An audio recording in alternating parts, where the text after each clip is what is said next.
Aw man, this cartoon is so funny. I sure hope it gets a dog shit Switch game 88 years later.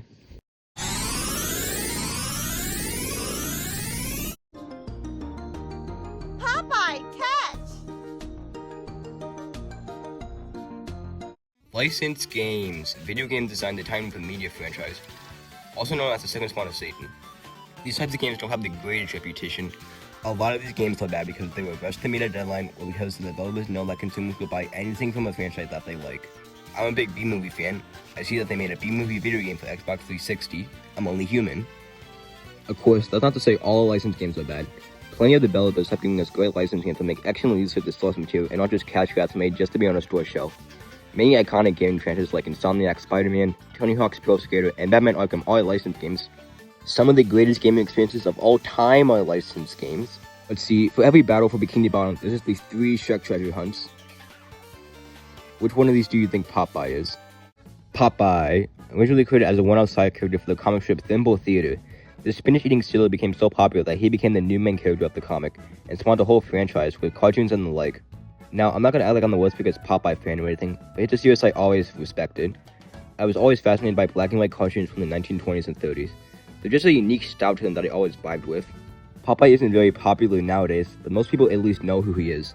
In fact, in the early 2010s, Sony was working on an animated Popeye film directed by the same person behind the Hotel Transylvania series, but was scrapped in favor of the Emoji Movie.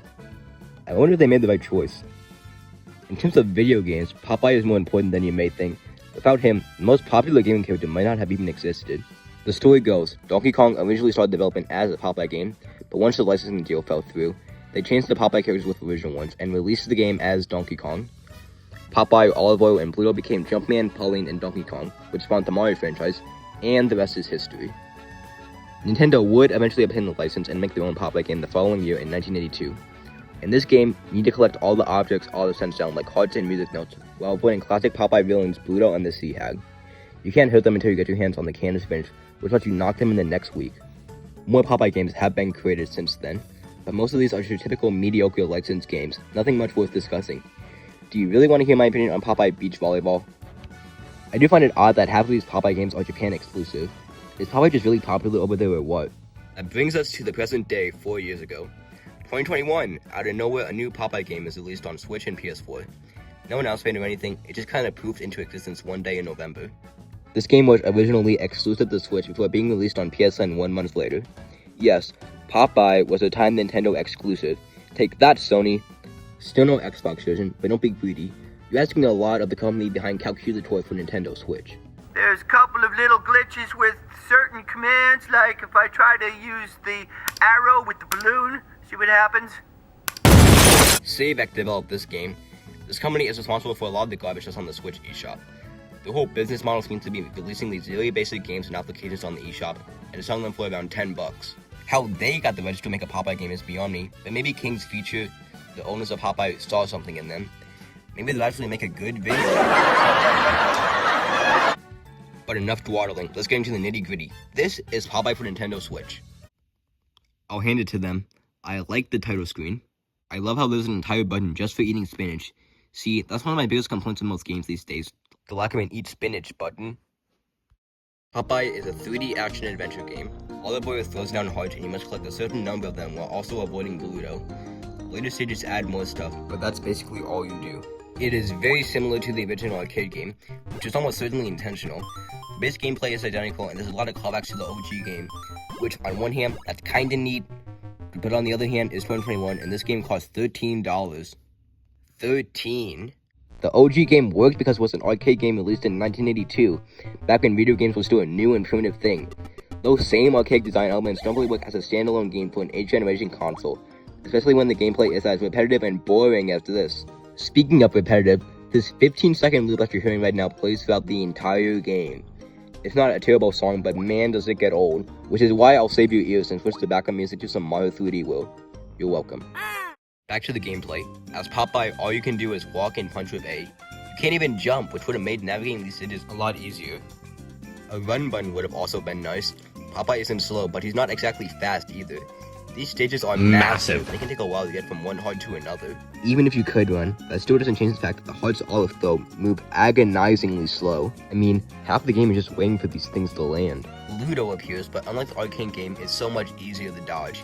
It'll chase you for like 3 seconds before giving up the moment you leave his through of sight. Popeye is a one-hit wonder.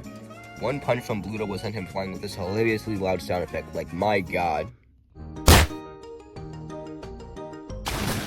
Fortunately, you can retaliate with violence by munching down on some spinach. Cans of spinach appear in each level, which, for about 20 seconds, will turn Popeye red, lets him move much faster, and also punch enemies. When you defeat an enemy, they'll be gone, but will reappear after about a minute. Let's go over the stages, why not? The first stage is this lonely pirate island. Now, I'm not super familiar with the Popeye lore, and maybe I missed an arc, but I don't remember him ever visiting this place. Stage 2 is on this pirate ship. You need to catch the letters that Olive throws down to spell the sentence, like, "It is okay to be a glow stick." That's what I've been saying. Now, I know I just complained about stage 1 being too big, but stage 2 has the opposite problem. It's too small. It's very hard to avoid enemies when there's such little room to run. Just like the hearts, the letters take forever to fall down, which further compounds this issue. Stage 3 is set on an island just like stage 1, except it's by a dock and has some abandoned buildings now. Cool. The rest of the game is basically just a test of endurance. Those 3 stages keep repeating until you run out of lives. Okay, they're not complete repeats. Later stages increase the amount of hearts you need to get, enemies move faster, and more of them start appearing, like the sea hag who throws skulls at you. But these aren't enough to excuse how little content here there is for a $13 Switch game. $13 for something you can fully experience in around 15 minutes. Even $5 is too much. Hell, I'll pay you to not play this game. Mediocre and boring gameplay, lack of content and replayability, and an insulting price point. This game is also just unpolished. Some parts of the levels aren't loaded incorrectly, the frame rate gets really choppy whenever you enter the water, and when going into the home menu and then returning would often kill you. All of this is really lazy, but there's one more big reason why I believe this is the laziest Switch game ever released. Almost everything in this game is ripped from somewhere else. Those stages I was talking about, those were ripped from an asset pack on Steam, Synthy Studios Polygon Pirates pack. You can buy it on Steam for like $60, which, coincidentally, was the same as the budget for this game. So that's why the stages look so out of place for a Popeye game. It was never designed for one. Popeye and all of this model also seem to be stolen from the Stan-made model online, with only some minor differences. So not only is this game a boring and unpolished remake of an arcade game from the 80s, it's also stolen. At least other bad games were original and not cobbled together assets they bought online that they loosely put together to form a video game. This is embarrassing. I would honestly love to hear the development history behind this game. How did a company like Sabec get their hands on a property like Popeye? I've heard some theories that Sabec was allowed to release this because in Europe, which is where Sabec is based, Popeye entered the public domain in 2013, which meant anyone over there could legally make a Popeye game. But if that was true, then why was the game released in the US? The game released in 2021, and Popeye didn't become public domain over here until 2025. Plus, looking at the title screen, it has King Features trademark on it. They were legally allowed to make this. We may never know the truth, but even if we did, this game will forever be an oddity among oddities in the world of shovelware games. I don't know how to end this video up buying stuff.